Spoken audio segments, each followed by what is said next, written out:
Straight ahead on 12 News, from vintage food to a taste of the wild side. We'll sample some new restaurants opening around the Northwest Metro. Plus, differing views on how to pay for roads and bridges. Today we hear from local Republicans. But first, new developments in the case of a missing Crystal boy. 12 News starts right now. Hello, and thanks for joining us. It has been 5 days since a 10-year-old Crystal boy went missing. The community is now rallying behind his family. Barway Collins hasn't been seen since last Wednesday, shortly after he got off a school bus. And 12 News reporter Sonia Goins has been following the case. She joins us from the Crystal apartment complex where the boy lives and where a prayer vigil is about to get underway. Sonia? Hi, Mike. Hi, Mike and Alex. I'm at the Cedarwood apartment complex. This is where Barway Collins lives. In a minute, or I should say in an hour, there'll be a vigil for him. And, you know, the Crystal Police Department is supposed to be here, the Liberian community, and members of the BCA. Now, meanwhile, there are new developments in the case. Crystal Police would like to talk to these people. They're not suspects, but they may have seen Barway being dropped off from school. Surveillance video shows Barway opening and closing the door to his apartment where he lives. But then he disappears. Today, Barway's parents were at the Crystal Police Department getting updated on the case. Pastor Harding Smith has been counseling the family. He joins me now. Now, Pastor, how's the family doing? Family is very devastated. Just the idea of not knowing, you know, the uncertainty of all of this, and sticking a toll on the family and this community. Now, how is the community supporting them? I know there's going to be a vigil in about an hour. What are you guys doing to help the family? Well, we have seen the Liberian community come out. The organization of Liberians and the Liberian Ministers Association have really put their arms around this family, and during their time of grief, during their time of need, the community has this has really brought this community together like I've never seen before in some time. Great. Thank you for talking with us. Thank you. Okay. Now, meanwhile, Barway Collins is 5 feet tall, 80 pounds. He was last seen wearing a black jacket, white T-shirt, black pants, red shoes, and carrying a red backpack. Now, the family is also using social media like Facebook and Twitter to get out the word. If you have any information, please call the Crystal Police Department. Live in Crystal, Sonia Goins, 12 News. All right, Sonia, thank you very much. Republican leaders in the Minnesota legislature unveiled a $7 billion plan today to repair roads and bridges without raising taxes. The plan is directly at odds with proposals by the governor and by DFL lawmakers. Delane Cleveland joins us now to explain. Delane? Mike and Alex, if the governor and DFLers had their way, they would raise that money by increasing the gas tax.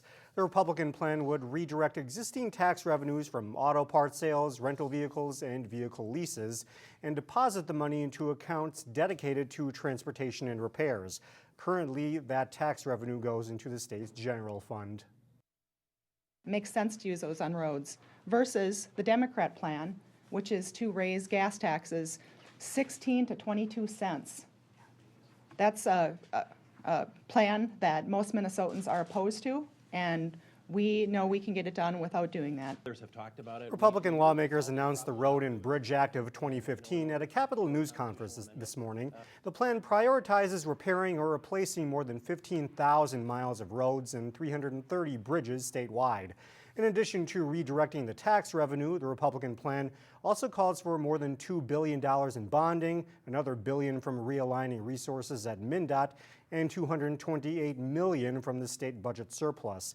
It's a plan GOP lawmakers say Minnesotans will support because they don't want an increased gas tax.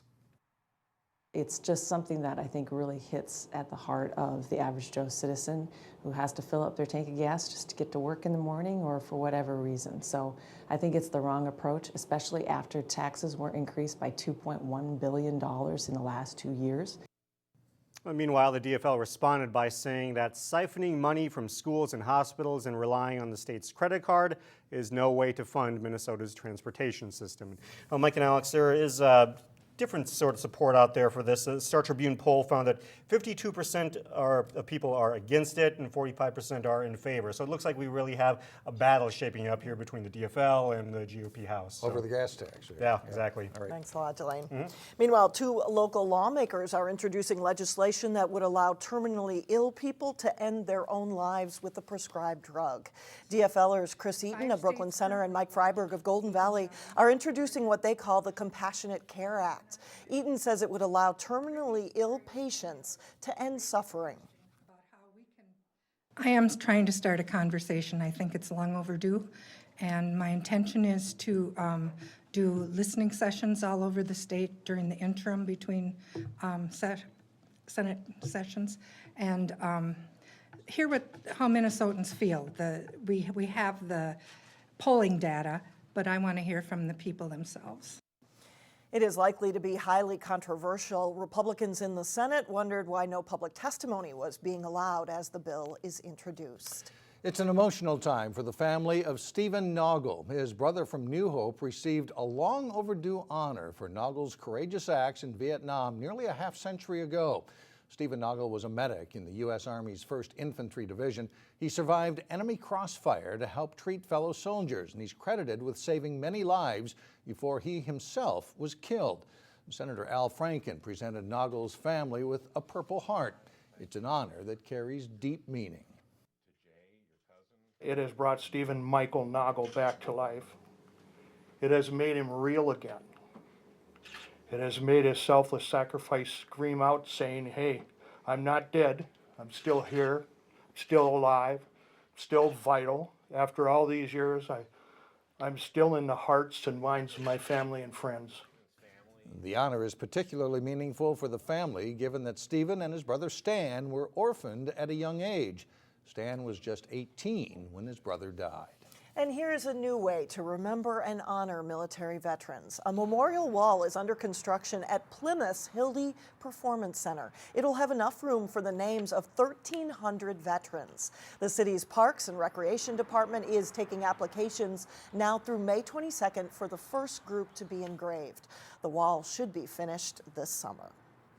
Coming up, a combo platter of new restaurant options. We'll give you a tour around the Northwest Metro. Then later in sports, a recap of the state girls basketball tournament, including back-to-back titles for Park Center. But first, the weather version of March Madness. Tuesday, we're expecting rain that could turn into slushy snow.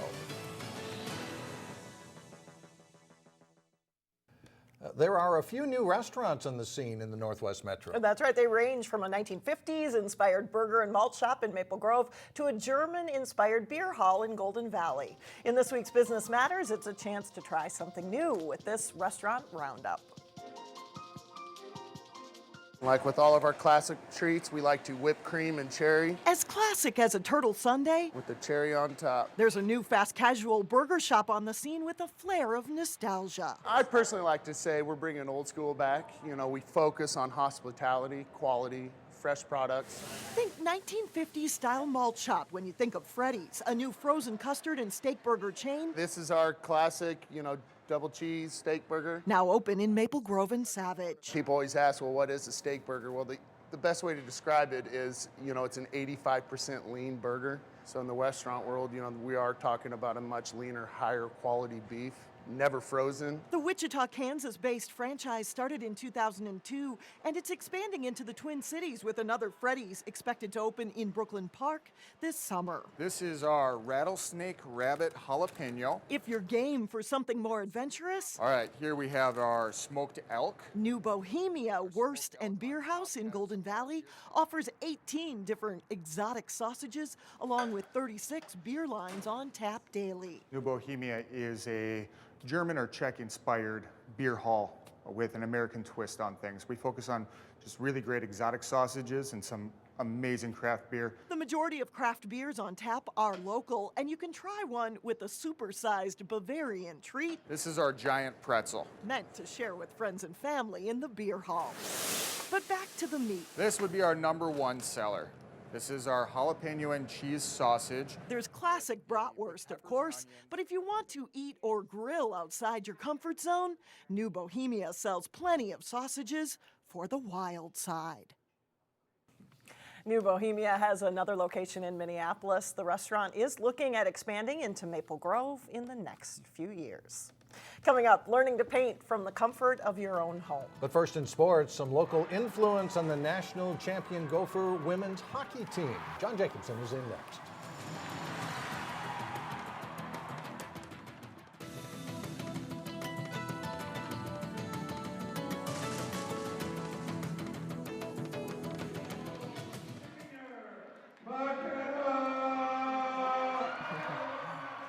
The Park Center girls basketball team was welcomed back to school today after clinching the state championship over the weekend. The team played against Marshall High School on Saturday night. They beat the Tigers 52-45 to get their second back-to-back championship against the very same team. So good practice, John. That's right. Yeah, same team they faced a year ago. Didn't go 3 overtimes this year, but still a great championship game. With most of their team back from 2014, Park Center had high hopes of another state championship this season. The Pirates completed the season-long journey Saturday night. Park Center with the rematch with Marshall for the 3A title. Hannah Schaub knocks down a 3 from the corner to tie it 7-all early. Schaub scores 11 points in the night. Faye Iobomadelli pops a 3 on her way to an 11-point game for PC. Then she'll get a steal in the open court and goes all the way. Super sub Iobomadelli makes the all-tournament team, and PC's up 4 at halftime. Second half, Hannah Schaub rebounds the miss, then spins nicely around the defender and scores here. Good passing. Iobomadelli gets the return pass from Camille McCoy, and a layup makes it 35-34. Michaela Hayes gets a couple of big baskets plus a foul here. She'll score 13 to lead the Pirates, and they're up by 2. And Simonette makes a couple of big threes down the stretch to help Park Center secure a 52-45 win. So it's back-to-back state titles for the Pirates. That does have a nice ring to it, and the girls worked really hard for it. It's not easy to repeat because you got a target on your back, but the girls played with it all season long in a good way. In Class 4A, the Hopkins girls basketball team got back to state after the Royals were upset in the section tournament a year ago. They faced an Eastview team they'd split with during the regular season. Hopkins is in white, and they go up early as Nia Holly converts on the lob pass, and it's 6-2 Royals. Evelyn Knox will launch a rainbow 3 here, and it's good. Hopkins is up 15-8 over the Lightning. Check out the scoop shot that drops for Dee Dee Winston, plus the foul, and Hopkins is up 5 at this point. But Eastview gets a buzzer beater from Rachel Ranke to close the half. Eastview takes a 30-28 lead into the locker room at halftime. But Hopkins comes out strong after half. T.T. Starks gets the layup and foul, and it's part of an 11-2 Royals run. Holly with a hesitation dribble scores 2 over 26 points, and the Royals lead by double digits. Eastview rallies hard. Madison Giewert gets the layup and foul, and they're within 3 late. Hopkins hangs on, though, and they win at 68-60. And they admit that losing in section play last year did provide some big motivation.